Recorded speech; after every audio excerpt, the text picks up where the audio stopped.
Hey there, that's the new Canon 70-200mm f4 of the second generation. That's the Canon 70-200mm f2.8 also of the second generation. We will compare both lenses, both for you today, not because they are necessarily better than the other one. It's all about making the correct decision before buying one of these lenses. They look almost the same in terms of colors, however the 2.8 version is a lot more heavy and bigger than the f4 version, which might be the biggest difference so far. Filters are cheaper using the f4 version since you need only 72mm filter threads instead of 77mm. There are several switches at the left side of each lens. One for the minimum focus distance, one switch to change from autofocus to manual focus and to enable the image stabilizer. At the bottom are two modes, one for handheld photos, for instance during night, and a second mode for any kind of movements, like swinging behind a moving car. The zoom ring so as the focus ring feel both great and valuable. No scratchy sound in either of these glasses, compared to other manufacturers.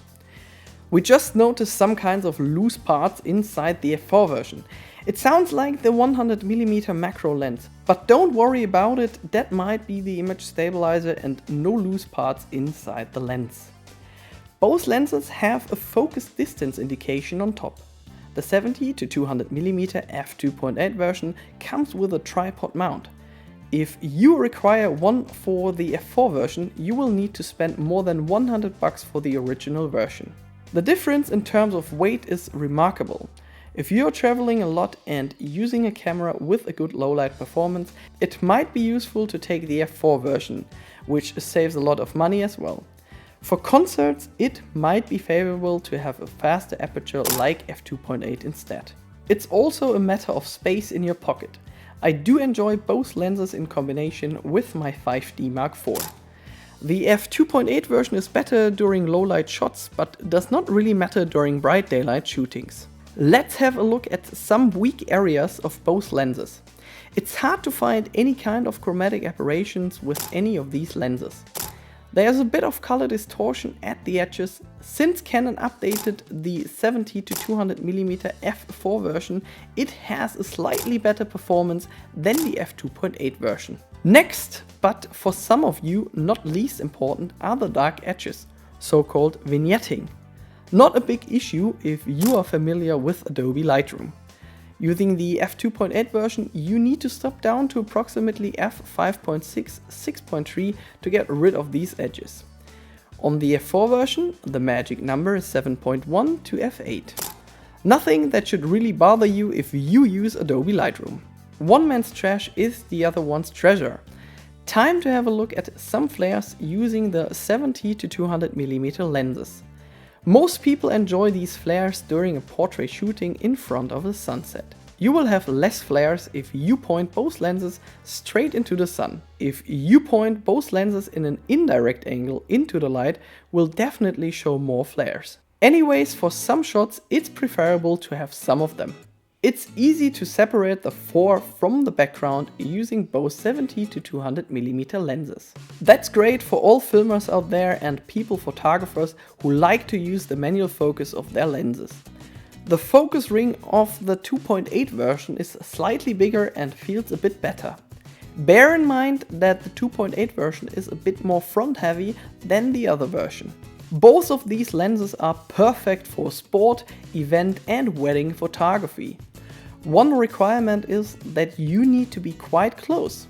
Today we went into the zoo in Frankfurt to be a bit closer to some animals that we don't really see on the streets. The autofocus of our 5D4 worked perfect in combination with both lenses. It does not really matter if you take your photos using the live view or the optical viewfinder. The major difference between both lenses is the aperture and the weight. So which lens is better for wildlife photography? If you take your photos most of the time during daylight, I don't see any reason for the 2.8 version. If you consider getting one of these lenses for wildlife photography while spending a lot of time in the forest or at night safari, I recommend investing a bit more for better results. On the other side of the lens is still the camera, which gives you a better performance if you are using a full frame body instead of an APS-C sensor camera, which seems to bring you a bit closer through the small sensor, #crop factor. Both lenses are equipped with an image stabilizer. That's a perfect tool for filming or shots during low light scenarios. Using these two lenses, you can expect to have better results using the 2.8 version. Taking photos at night using longer exposure times is easier using the image stabilizer.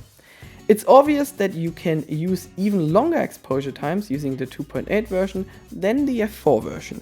Using the image stabilizer for filming is also great, since you get more fluent shots and you don't need to stabilize more in post.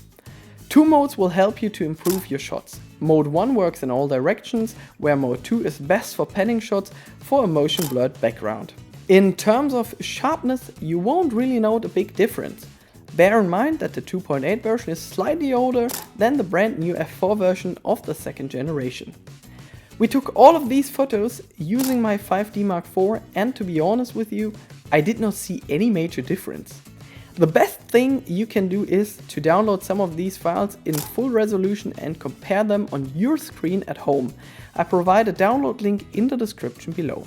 There's a bridge close by my house called Alte Brücke, where I spent some time to compare several focal length settings. There might be some customers who don't really know what to expect with a 200mm lens. With these time-lapse scenes, you should know now what to expect. Feel free to use both lenses on all Canon cameras. It does not really matter if you have a Canon EOS 200D, 2000D or maybe a Canon EOS 80D. They are both EF lenses which may be used on all Canon APS-C sensor and full frame cameras. If you like to take your photos using the live view of your Canon EOS 5D Mark IV, it will not cause any trouble at all. I took these files during the sunset. It takes about 1.5 seconds using both lenses to change from fore to the background. That's a great speed if your camera is remote controlled or for tracking subjects. One major reason to have a 70 to 200mm lens is for portrait shootings. It's almost a perfect lens for all weddings except for wide angles. I use the 2.8 version for most of my YouTube videos as well. If you're in Frankfurt and you are looking for a great place to have a drink, make sure to check out the Drinksmith neighborhood bar. Great beer, cocktails and a lot of English-speaking people are waiting for you. A perfect place to take some photos of Daniel, the bartender. That's a place where the 2.8 aperture is more favorable than the f4 version. As long as there's enough ambient light available, it doesn't really matter which version you're using.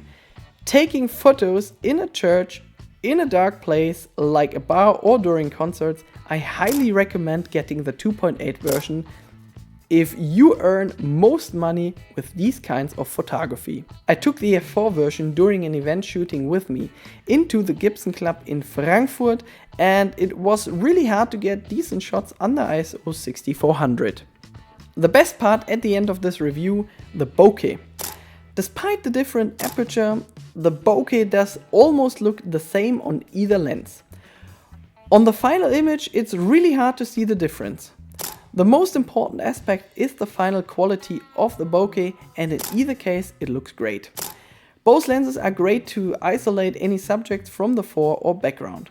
If you are still not convinced, make sure to download some examples from the video description below. And now it's time for a conclusion. Canon made two brilliant lenses for your Canon DSLR. The most important question is, which one is better for your project? They are both great in terms of autofocus capabilities and image stabilization, especially for filming or low light shots with longer exposure times. Both lenses satisfy with a great sharpness, also at the fastest aperture.